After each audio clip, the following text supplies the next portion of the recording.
Assalamualaikum warahmatullahi wabarakatuh. Innal hamdalillah nahmaduhu wa nasta'inuhu wa nastaghfiruhu wa nastahdihi wa natubu ilaihi wa na'udzu billahi min syururi anfusina wa sayyiati a'malina may yahdihillahu fala mudhillalah wa may yudlil fala hadiyalah. Wa asyhadu an la ilaha illallah wahdahu la syarika lah wa asyhadu anna Muhammadan abduhu wa rasuluh. Ya ayyuhalladzina amanu taqullaha wa qulu qawlan sadida yuslih lakum a'malakum wa yaghfir lakum dhunubakum wa may yuti'illaha wa rasulahu faqad faza fawzan 'azima, amma ba'd. Kaum muslimin dan muslimat rahimani wa rahimakumullah. Pada pertemuan yang lalu kita telah membahas tentang keutamaan Lailatul Qadar dan kapan kemungkinan terjadi Lailatul Qadar. Dari dalil-dalil yang ada bahwa ia terjadi di salah satu malam di 10 hari terakhir bulan Ramadan, dan waktunya bisa berubah-ubah, terkadang malam 21, terkadang malam 27 dan seterusnya. Dan pada malam yang ganjil lebih kemungkinan di situ terjadi Lailatul Qadar. Keutamaan orang yang beribadah bertepatan dengan Lailatul Qadar, maka ibadahnya melebihi ibadah 1000 bulan. Oleh karena itu dianjurkan pula pada malam-malam terakhir atau di 10 hari terakhir di bulan Ramadan untuk lebih memperbanyak ibadah di malam hari. Dan ibadah tersebut akan maksimal kita lakukan jika kita melakukan i'tikaf. Maka pada kesempatan kali ini kita akan membahas tentang i'tikaf. I'tikaf secara bahasa adalah berdiam diri. Berdiam diri.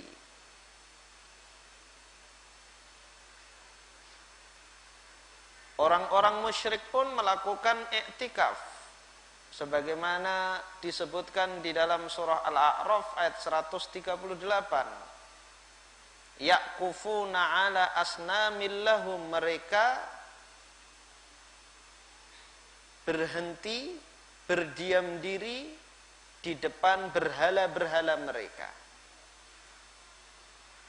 Ini i'tikaf tentunya secara bahasa.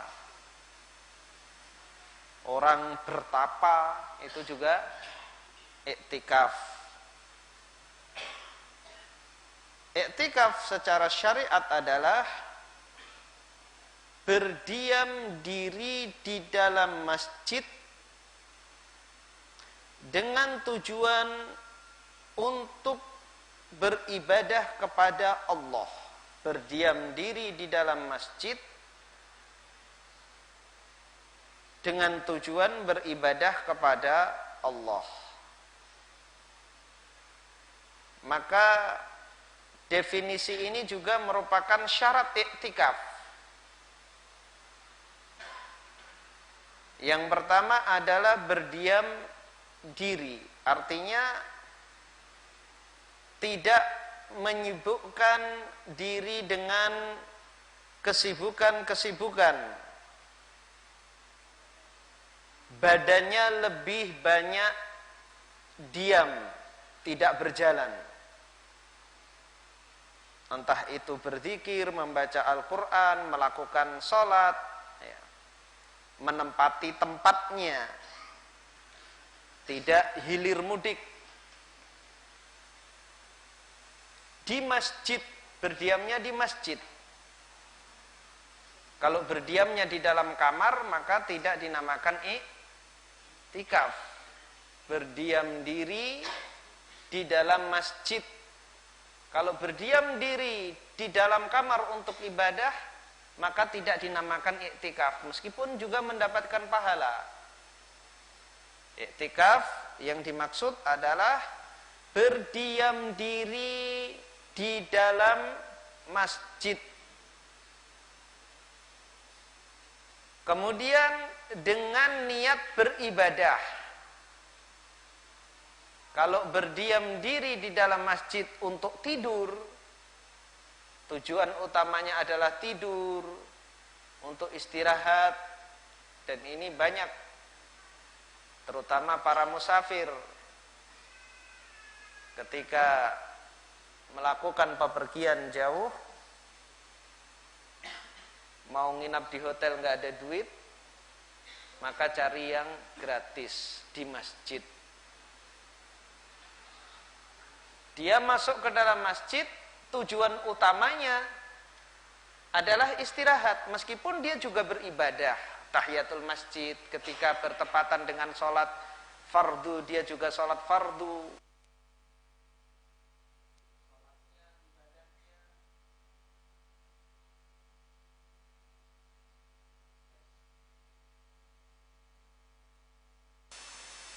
Tes.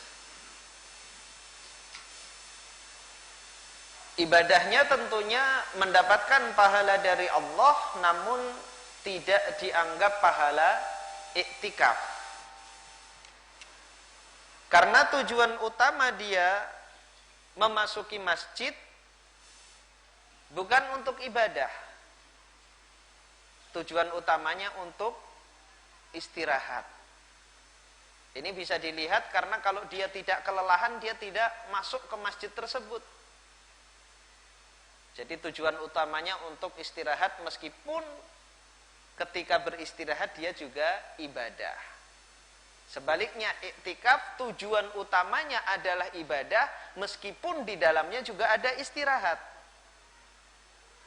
Meskipun di dalamnya juga ada istirahat, karena nggak mungkin orang beribadah terus selama 10 hari. Dan orang yang beriktikaf, maka tidurnya pun mendapatkan pahala iktikaf. Tidurnya pun mendapatkan pahala iktikaf, karena tidurnya itu juga merupakan mujahadah dia, bentuk usaha dia agar dia maksimal dalam menghidupkan malam-malam terakhir di bulan Ramadan. Dia telah memilih tempat tidur selain kamarnya. Artinya dia sudah memiliki tekad yang kuat bahwa dia akan memperbanyak amal ibadah. Maka dia tinggalkan spring bednya yang empuk di dalam rumah, dia pergi ke masjid, tidur di atas karpet agar tidak nyenyak, agar mudah bangun dan memperbanyak amal ibadah. Hadis yang pertama dalam bab ini diriwayatkan oleh Aisyah radhiyallahu anha, anna Rasulullah sallallahu alaihi wasallam kana ya'takifu fil ashril awakhir min Ramadhana hatta tawaffahu Allah ta'ala thumma atakafa azwajuhu min ba'dihi. Wa fi lafdhin kana Rasulullah sallallahu alaihi wasallam ya'takifu fi kulli Ramadan fa idza shallal ghadata jaa makanahu alladhi i'takafa fihi Aisyah radhiyallahu anha menuturkan bahwa Rasulullah sallallahu alaihi wasallam melakukan i'tikaf pada 10 hari terakhir di bulan Ramadan hingga Allah taala mewafatkan beliau. Para istri beliau kemudian juga melakukan i'tikaf setelah beliau wafat. Dalam lafaz yang lain dikatakan Rasulullah Shallallahu Alaihi Wasallam melakukan i'tikaf pada setiap bulan Ramadan. Jika beliau hendak sholat subuh, maka beliau menghampiri tempat yang sebelumnya dijadikan tempat i'tikaf. Dalam hadis ini menunjukkan bahwa Rasulullah Shallallahu Alaihi Wasallam sangat bersemangat untuk menghidupkan malam-malam di 10 hari terakhir bulan Ramadan. Rasulullah Shallallahu Alaihi Wasallam sangat ingin amalannya maksimal ketika bertepatan dengan Lailatul Qadar. Sehingga selama hidup sepanjang hayat Rasulullah Shallallahu Alaihi Wasallam senantiasa i'tikaf sampai ajal menjemput beliau Rasulullah sallallahu alaihi wasallam. Kemudian i'tikaf ini juga dilakukan oleh istri-istri Nabi sepeninggal Nabi sallallahu alaihi wasallam. Kenapa ketika Nabi masih hidup mereka tidak melakukan i'tikaf? Inilah menunjukkan kecerdasan istri-istri Nabi mengetahui mana yang paling wajib di antara yang wajib, mengetahui mana yang paling utama dari yang utama, bahwa hak suami melayani suami adalah ibadah yang paling agung, yang paling besar yang dilakukan oleh seorang istri. Jadi setelah ibadah yang wajib, sholat, puasa, zakat, haji, ibadah yang paling afdal, yang paling mulia, yang paling wajib yang dilakukan oleh seorang istri adalah berbakti kepada suami. Dan tentunya bakti seorang istri akan berkurang jika dia melakukan i'tikaf. Jika dia melakukan i'tikaf. Jadi pelayanan kepada suami akan berkurang jika seorang istri melakukan i'tikaf. Maka istri-istri Nabi ketika masa hidup Rasulullah sallallahu alaihi wasallam mereka tidak melakukan i'tikaf. Baru setelah Nabi sallallahu alaihi wasallam meninggal barulah mereka melaksanakan i'tikaf karena sudah tidak ada lagi yang dilayani. Termasuk juga hadis yang telah kita lalui, puasa. Aisyah radhiyallahu anha tidak banyak melakukan puasa sunnah di masa hidup Rasulullah sallallahu alaihi wasallam. Bahkan puasa qadha pun, puasa yang disebabkan Aisyah mengalami haid di bulan Ramadan, kemudian diharuskan bagi seorang wanita yang haid untuk berbuka, diharamkan berpuasa, dan diwajibkan mengganti di bulan yang lain setelah Ramadan. Aisyah menggantinya, membayarnya, mengqadhanya di akhir bulan sebelum Ramadan, yaitu di bulan Sya'ban. Kenapa demikian? Karena bulan Sya'ban sebagaimana kita ketahui, Rasulullah banyak melakukan puasa di bulan Sya'ban. Sehingga diriwayatkan seolah-olah Rasulullah puasa 2 bulan. Puasa sunnah yang banyak dilakukan di bulan Sya'ban dan puasa wajib yang dilakukan di bulan Ramadan. Aisyah memilih waktu. Ini juga menunjukkan kecerdasan Aisyah radhiyallahu anha. Karena di waktu-waktu tersebut Rasulullah Shallallahu Alaihi Wasallam tidak banyak membutuhkan pelayanannya karena juga puasa. Maka ini yang seharusnya dijadikan teladan oleh para istri. Jangan sampai disibukkan dengan amalan-amalan sunnah namun melalaikan kewajiban berbakti kepada suami. Disibukkan dengan taklim namun masih membangkang kepada suaminya. Ini jangan sampai. Hendaklah istri Nabi dijadikan teladan dalam membina rumah tangga. Kemudian dianjurkan bagi orang yang beriktikaf memiliki tempat khusus agar dia bisa khusyuk beribadah. Rasulullah Shallallahu Alaihi Wasallam menempati tempatnya, artinya tidak berpindah-pindah. Ada tempat khusus, dan zaman dahulu Nabi dan juga istri-istri Nabi setelahnya memasang tenda di dalam masjid. Ini jika tidak mengganggu, tidak mengganggu, maka membuat tempat khusus. Dan tentunya di zaman dahulu jumlah orang yang sholat tidak sebanyak zaman sekarang. Tentunya pemasangan tenda di dalam masjid ini tidak mengganggu. Saat ini bisa kita dengan melakukan hal yang serupa. Jika tidak mengganggu, maka kita memasang sajadah di pojok, misalnya di belakang tiang, di tempat-tempat yang tidak banyak orang lalu lalang di situ, masih di dalam masjid.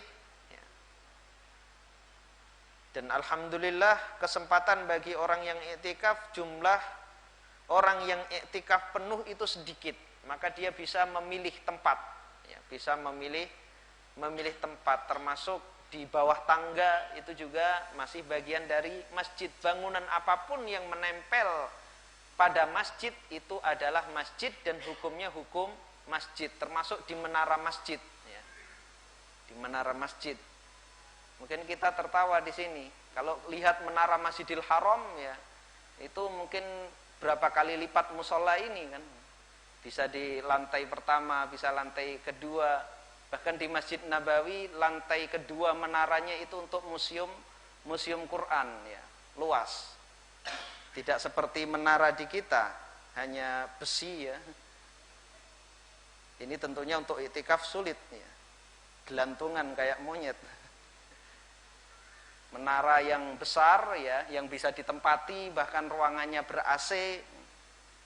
Jadi dimanapun di dalam masjid tersebut ada ruangan atau celah yang bisa kita tempati, mungkin di antara dua rak buku ada almari di masjid, yang kita bisa ngumpet di situ, bisa khusyuk untuk beribadah, maka bisa dipilih tempat tersebut. Atau jika jamaah biasanya hanya 3 shaf, kita bisa memilih di belakang memasang tenda yang tidak mengganggu. Kemudian jika jamaah rame, semisal dilaksanakan sholat Jumat, bisa kita lipat tendanya. Tenda-tenda yang dipakai oleh anak-anak pecinta alam yang untuk mendaki itu kan bisa dilipat, dimasukkan ke dalam rangsel yang praktis, bisa kita gunakan seperti itu.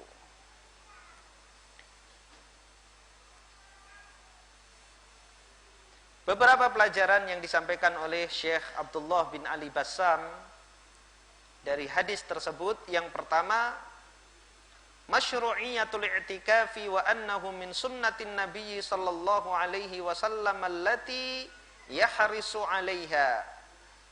Disyariatkannya i'tikaf, dan itu adalah sunnah Nabi sallallahu alaihi wasallam yang Nabi sallallahu alaihi wasallam sangat bersemangat dalam menjalankannya. Nabi sallallahu alaihi wasallam tidak pernah meninggalkan i'tikaf sampai beliau wafat.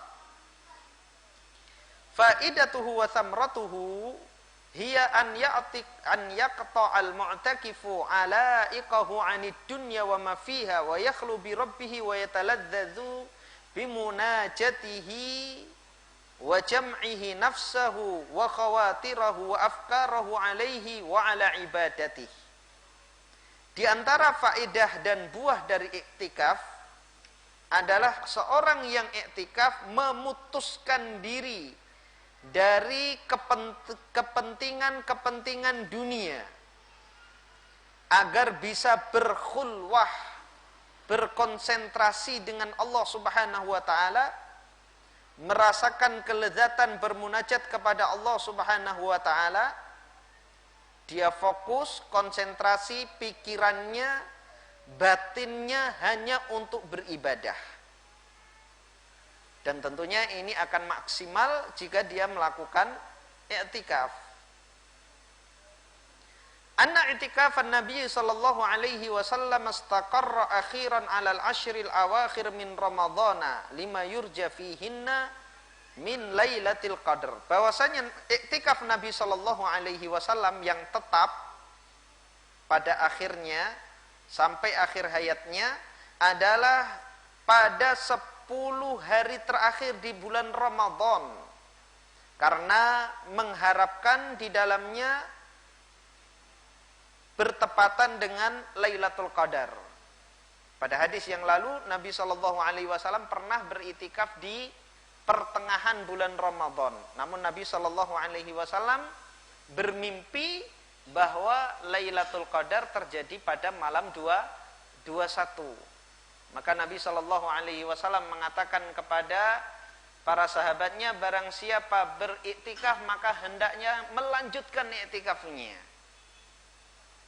Kemudian Nabi sallallahu alaihi wasallam sejak itu melakukan iktikaf di 10 hari terakhir bulan Ramadan. Ini tentunya kemudahan dari Allah Subhanahu wa taala. Allah telah menunjukkan, meskipun belum menentukan secara pasti malam 21 atau 27 atau 29, tapi sudah lebih ringan. Sebelumnya Nabi pun tidak mengetahui di malam Ramadan yang mana. Maka Nabi sallallahu alaihi wasallam pernah melakukannya di pertengahan bulan Ramadan. Kalau kita beriktikaf 1 bulan penuh, tentunya ini akan sangat melelahkan. 10 hari saja melelahkan, apalagi 20 hari atau sampai 29 atau 30 hari.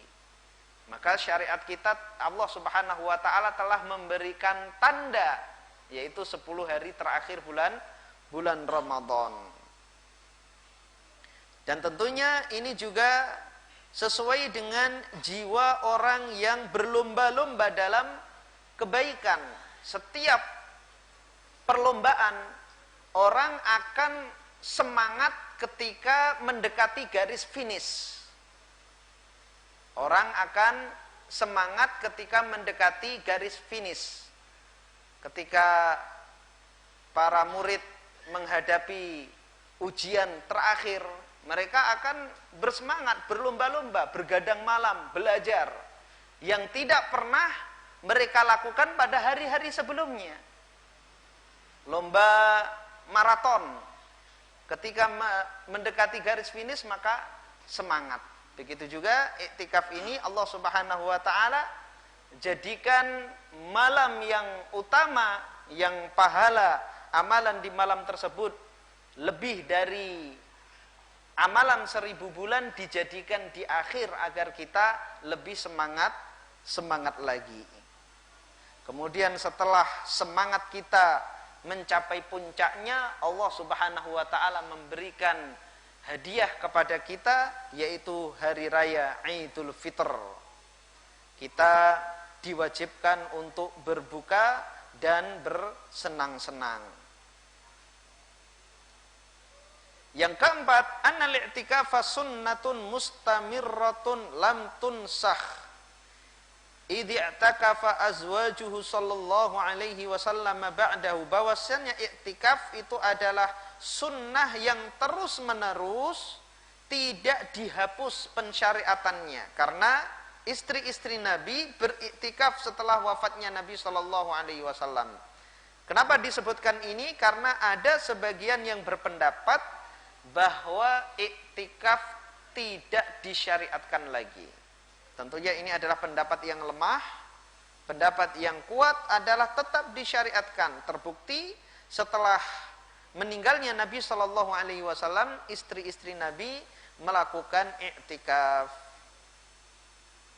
Anna waqta dukhulil mu'takifi maka i'tikafihi yakunu ba'da sholatis subuh.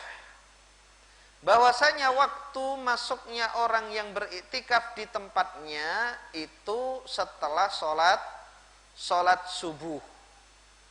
Jadi ketika dia selesai sholat subuh, maka menempati tempatnya, ya, masuk ke dalam tendanya kalau memungkinkan dia memasang tenda. Annahu la ba'sa min an yahtajizal mu'takifu ma yakhlu bihi idza lam yudayyiqa 'alal musallin. Tidak mengapa orang yang beriktikaf untuk memboking tempat agar dia bisa menyendiri beribadah di situ selama tidak mengganggu orang-orang yang sholat. Ini catatan penting, selama tidak mengganggu orang-orang yang sholat. Lima akhraja Syaikhan an Aisyata anna Nabiya sallallahu alaihi wasallam kana idza arada an ya'takifa amara bi dharbi qabaihi faduriba.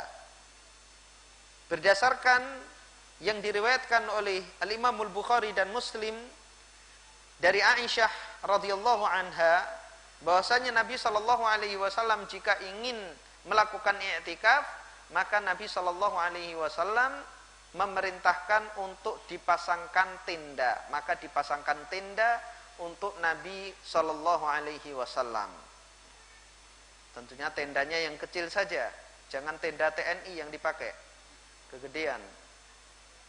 Yu'khadhu min ma'na al-i'tikaf wa min maqsadihi annal mu'takifa yajtanibul jima'a wa dawa'ihi. Diambil dari makna i'tikaf, yang mana i'tikaf itu berdiam diri, menahan diri.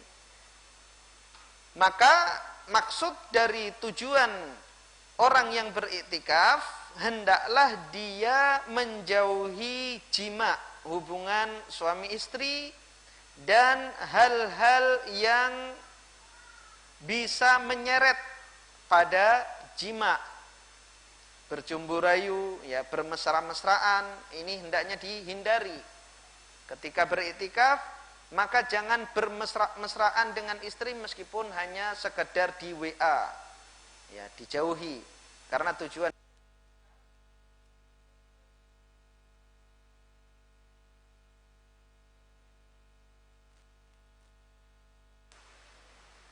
tes.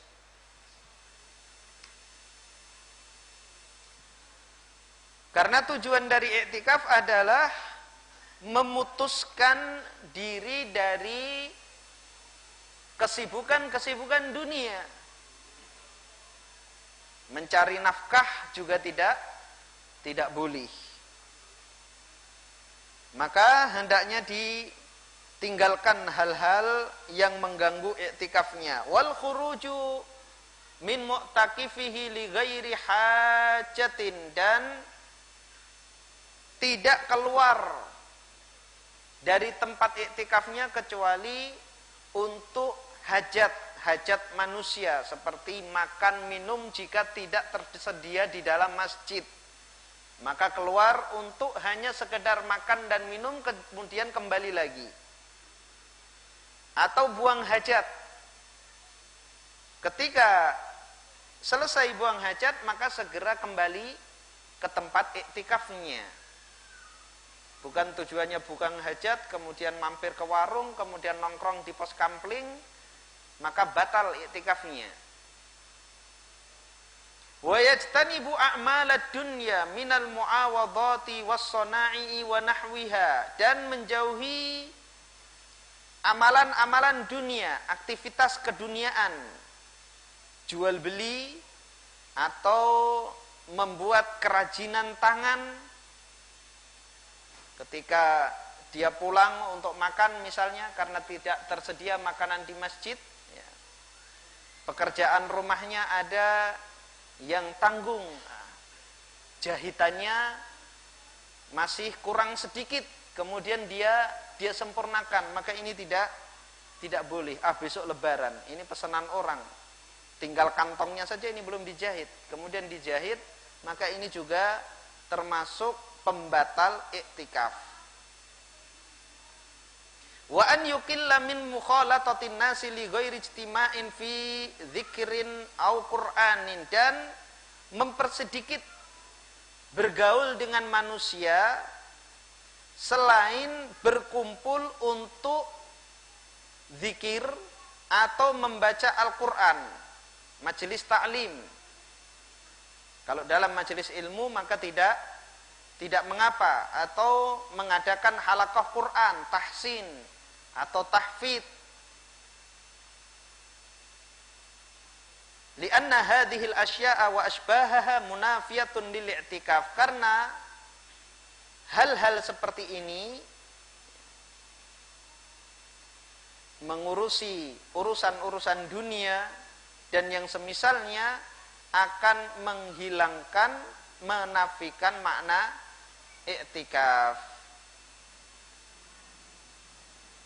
Yang terakhir, anna syartal i'tikafi an yakuna fi masjidin tuqamu fihi al-jama'atu liqaulihi ta'ala wa antum 'akifuna fil masajid, bahwasanya syarat i'tikaf dilakukan di dalam masjid yang ditegakkan di dalamnya salat berjamaah. Berdasarkan sabda Nabi, berdasarkan firman Allah Subhanahu wa taala, sedangkan kalian sedang beriktikaf di masjid-masjid, di dalam surah Al-Baqarah ayat 187.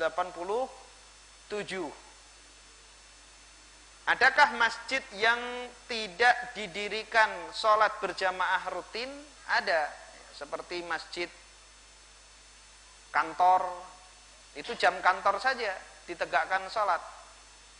Ketika karyawan pulang, maghrib, isya, subuh, nggak ada jamaahnya. Dan kita dituntut untuk melakukan sholat berjamaah. Maka ketika melakukan iktikafnya di masjid yang tidak ditegakkan sholat berjamaah, maka akan menjadikan orang yang beriktikaf banyak keluar dari masjid. Hadis berikutnya, an Aisyah radhiyallahu anha annaha kanat turajjilu an-nabiy sallallahu alaihi wasallam wa hiya haidun wa huwa mu'takifun fil masjidi wa hiya fi hujratiha yunawiluha ra'sahu, wa fi riwayatin wa kana la yadkhulul baita illa li hajatil insan, wa fi riwayatin anna Aisyah qalat inni kuntu la adkhulul baita li hajati wal maridu fi fama as'alu anhu illa wa ana marratun. Aisyah radhiyallahu anha menuturkan bahwa dirinya pernah menyisir Nabi sallallahu alaihi wasallam padahal dirinya sedang haid ketika beliau sallallahu alaihi wasallam sedang iktikaf di masjid. Saat itu ia berada di biliknya dan Rasulullah sallallahu alaihi wasallam menjulurkan kepalanya kepadanya. Dalam riwayat lain dikatakan Nabi tidaklah masuk ke rumah kecuali untuk keperluan seperti orang pada umumnya. Dalam riwayat yang lain dikatakan bahwa Aisyah radhiyallahu anha berkata, aku pernah masuk ke rumah karena suatu keperluan, sementara di rumah tersebut ternyata ada orang sakit, maka aku tidaklah bertanya kepadanya kecuali sambil lewat saja. Ini diantara tata cara iktikaf dan hal-hal yang diperbolehkan ketika iktikaf. Diperbolehkan orang yang beriktikaf, diperbolehkan bagi orang yang beriktikaf untuk berbicara dengan siapa saja termasuk dengan istrinya. Nabi sallallahu alaihi wasallam disisir rambutnya oleh Aisyah radhiyallahu anha. Ini menunjukkan bagaimana pelayanan Aisyah terhadap Rasulullah sallallahu alaihi wasallam. Bahkan menyisir rambut pun dilakukan oleh Aisyah radhiyallahu anha. Dan ini menunjukkan bagaimana Nabi sallallahu alaihi wasallam bermuamalah dengan wanita haid. Karena di sana ada dua agama yang ekstrim dalam memperlakukan wanita haid, yaitu orang-orang Yahudi dan orang-orang Nasrani. Orang-orang Yahudi menganggap wanita haid itu najis,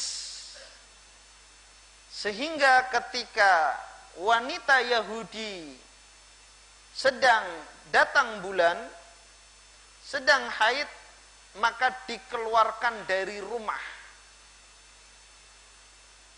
tidak diajak makan bersama, apalagi tidur bareng.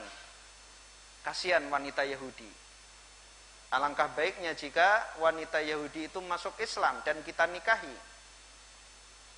Jadi dipisah ketika wanita Yahudi itu mengalami haid. Sebaliknya, orang-orang Nasrani berlebih-lebihan, bermudah-mudahan, ekstrim kanan dan ekstrim kiri. Orang-orang Nasrani menganggap tidak ada larangan apapun pada wanita haid.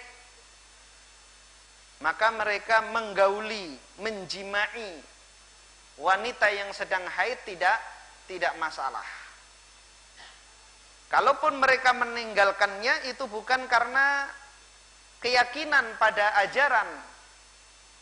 Jadi meninggalkannya karena secara naluri, secara fitrah, pasti seseorang jijik kalau yang suka kebersihan. Tapi kalau enggak jijik mau menggauli, mereka tidak menganggapnya sebagai larangan. Maka Islam adalah agama pertengahan, agama yang cinta kebersihan, dan kebersihan adalah bagian dari iman. At-tahuru syatrul iman. Namun juga tidak berlebih-lebihan. Di dalam Al-Quran Allah subhanahu wa ta'ala berfirman, yas'alunaka 'anil mahid. Mereka bertanya kepada engkau wahai Muhammad tentang tempat keluarnya darah haid. Mahid adalah ismul makan, nama tempat keluarnya darah haid. Ya.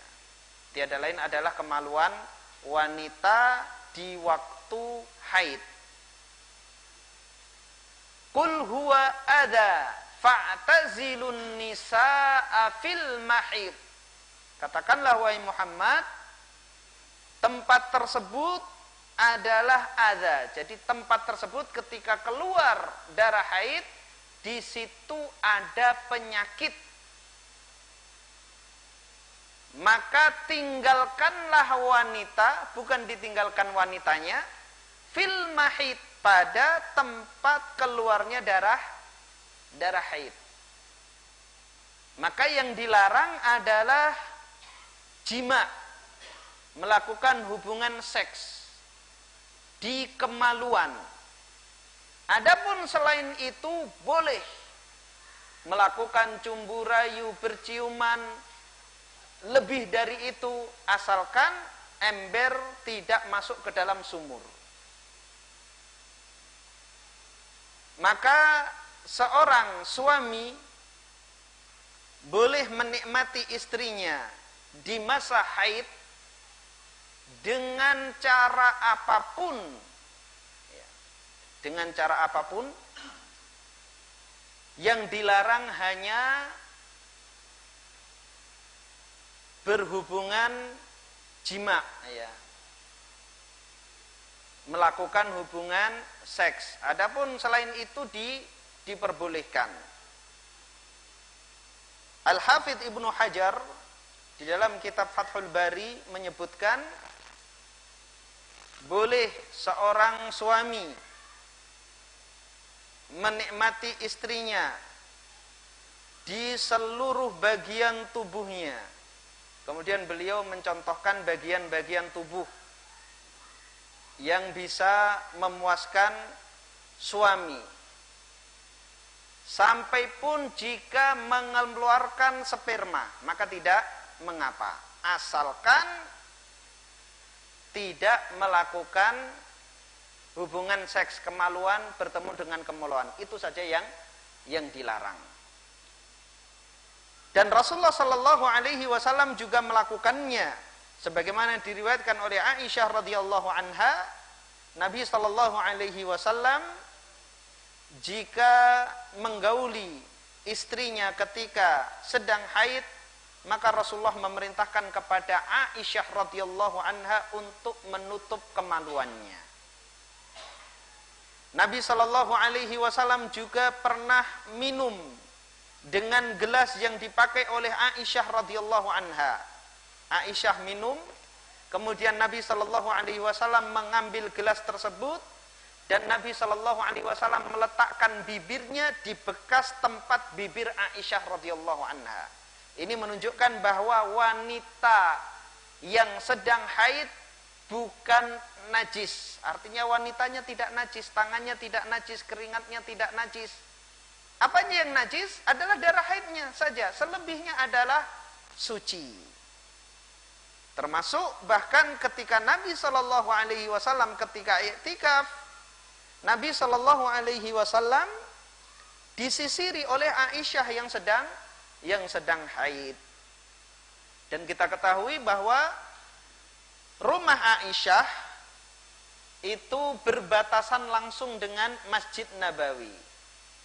Pintu rumah Aisyah itu menghadap ke dalam masjid.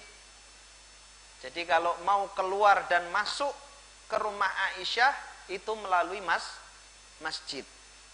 Nabi Shallallahu Alaihi Wasallam badannya berada di dalam masjid, kepalanya berada di dalam kamar Aisyah radhiyallahu anha. Kemudian Aisyah menyisir rambut Nabi Shallallahu Alaihi Wasallam dari dalam. Dan ini menunjukkan bahwa keperluan yang memungkinkan lama untuk ditunaikan ketika bisa dilakukan di dalam masjid, maka dilakukan di dalam masjid, ya. Menyisir. Dan ini tidak dianggap Nabi Shallallahu Alaihi Wasallam keluar masjid. Jadi sebagian tubuh berada di luar dan sebagian besarnya ada di dalam.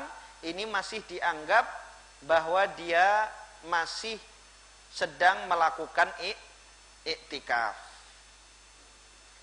Adapun keperluan-keperluan yang lain yang tidak memungkinkan atau sulit dilakukan di dalam masjid, maka boleh dilakukan di luar masjid, namun hendaknya dilakukan secara singkat. Hendaknya dilakukan secara singkat. Sebagaimana riwayat yang lain, bagaimana Aisyah melakukan iktikaf.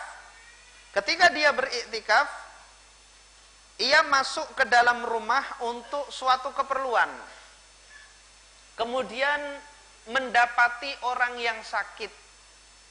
Tidak duduk bersama orang sakit tersebut kemudian menghiburnya, tidak. Hanya bertanya sambil berjalan. Hanya bertanya sambil berjalan. Karena dikhawatirkan kalau duduk akhirnya keterusan. Biasanya orang sakit itu biasa curhat, ya. Curhatnya ngalor ngidul, ya sudah ke dokter ini, ke dokter itu, belum sembuh, kemudian kita ngasih solusi, akhirnya sampai berjam-jam duduk tidak terasa. Sudah waktu Isya. Silakan azan.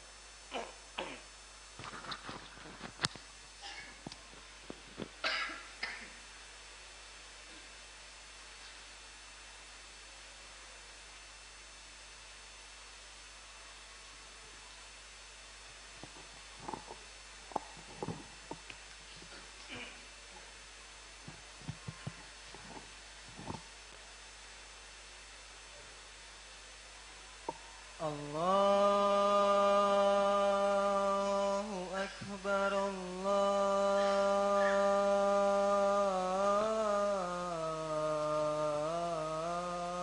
Akbar, Allahu Akbar,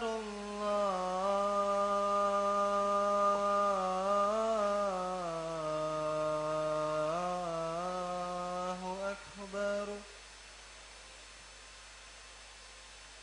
Asyhadu an la ilaha illallah.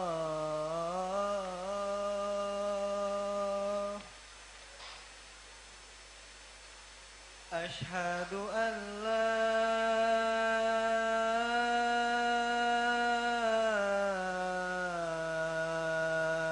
ilaha illallah.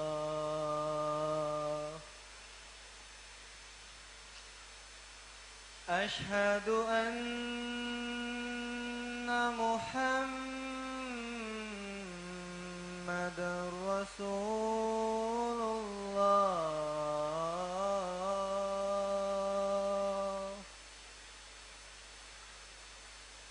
Asyhadu anna Muhammadar Rasulullah.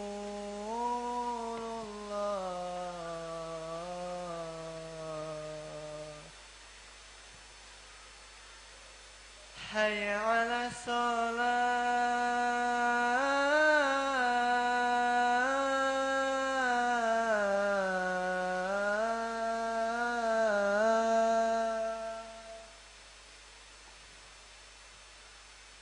Hayya 'ala shalah.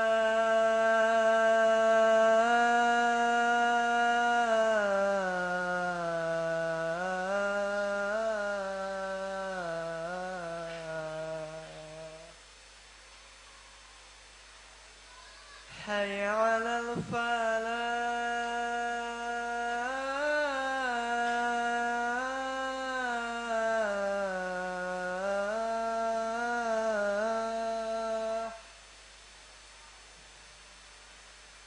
Hayya 'alal falah.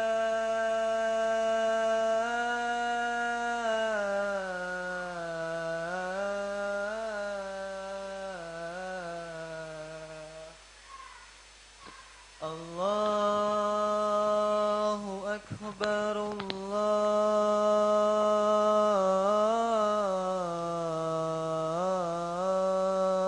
Akbar. La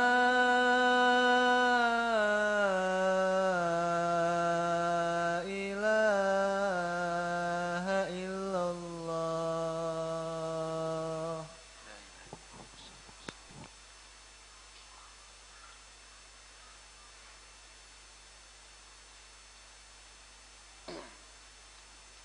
Baik, kita lanjutkan. Jadi untuk kebutuhan yang tidak bisa dilakukan di dalam masjid, maka ketika keluar hanya untuk memenuhi kebutuhan tersebut, kemudian setelah selesai harus segera kembali. Dan ini masih kita dapatkan pada sebagian orang yang beriktikaf tidak memperhatikan hal-hal seperti ini. Ketika panitia iktikaf menyediakan makanan di luar masjid, ya, yang ini terjadi di masjid kita, ya. Ketika orang yang beriktikaf, maka hendaknya keluar hanya untuk keperluan makan. Setelah makan, maka segera kembali ke dalam masjid, ya. Yang kita dapati justru setelah habis makan masih bercanda sampai berjam-jam. Tentunya ini membatalkan iktikaf. Jadi setelah selesai makan segera kembali. Lihat bagaimana Aisyah radhiyallahu anha masuk ke dalam rumah, ada orang yang sakit, maka ia tidak duduk menghibur orang yang sakit tersebut, tidak, hanya bertanya bagaimana keadaannya sambil berjalan. Jadi tidak menghabiskan waktu untuk hal-hal yang menyelisihi tujuan dari iktikaf. Karena asal iktikaf adalah berdiam diri di masjid untuk beribadah. Maka segala sesuatu yang bertentangan dengan makna tersebut tidak dilakukan. Ini orang yang sakit yang memiliki hak, apalagi untuk membicarakan hal-hal yang lainnya ya. Keluar makan sahur atau berbuka, kemudian setelahnya ngobrol politik. Tentunya ini membatalkan iktikafnya. Wallahu ta'ala a'lam bishawab.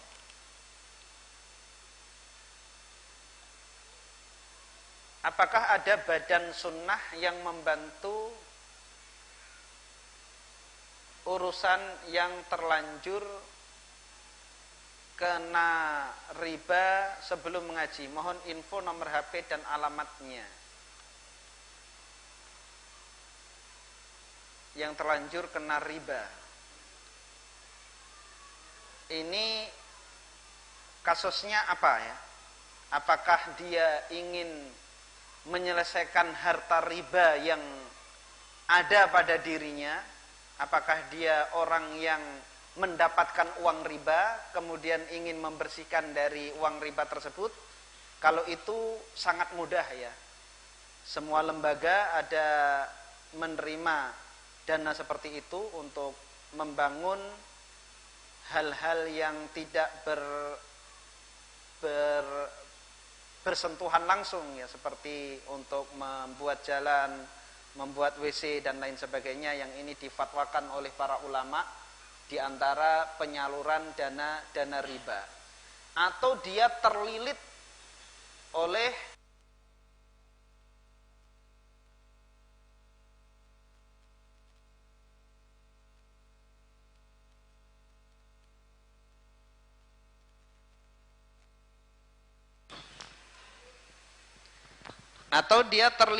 utang kredit yang mengandung riba. Nah, kalau seperti ini lembaga yang bisa membantu itu langka. Kalau perorangan mungkin ada ya. Kalau yang seperti ini sulit untuk menjawabnya, wallahu alam ya. Nanti dan berapa jumlahnya kita juga belum tahu. Ini kasusnya yang mana? Apakah yang pertama? Mudah-mudahan yang pertama. Kalau yang pertama insya Allah lebih mudah menyelesaikannya. Tapi kalau yang kedua ini yang sulit. Apa ada ikhwan yang punya perusahaan yang menampung ikhwan yang dikeluarkan dari pekerjaan karena berpegang teguh terhadap sunnah, urgen, perlu pekerjaan? Iya, silahkan nanti dibicarakannya di grup saja ya, bisa mempromosikan diri ya. Jangan di sini ya, bisa mempromosikan diri insya Allah ya. Kalau pekerjaan banyak, tapi gajinya berapa kita nggak tahu ya. Kalau pekerjaan insya Allah banyak, asal nggak pilih-pilih pekerjaan saja, insya Allah banyak pekerjaan, dan mudah-mudahan segera mendapatkan pekerjaan yang layak. Dan tentunya kita tahu bahwa ketika kita meninggalkan sesuatu karena Allah, niscaya Allah Subhanahu wa taala akan beri ganti yang lebih baik dari apa yang kita tinggalkan. Wallahu taala alam bisawab. Kita tutup dengan doa kafaratul majlis. Subhanakallahumma bihamdika asyhadu an la ilaha illa anta astaghfiruka wa atubu ilaik. Assalamualaikum warahmatullahi wabarakatuh.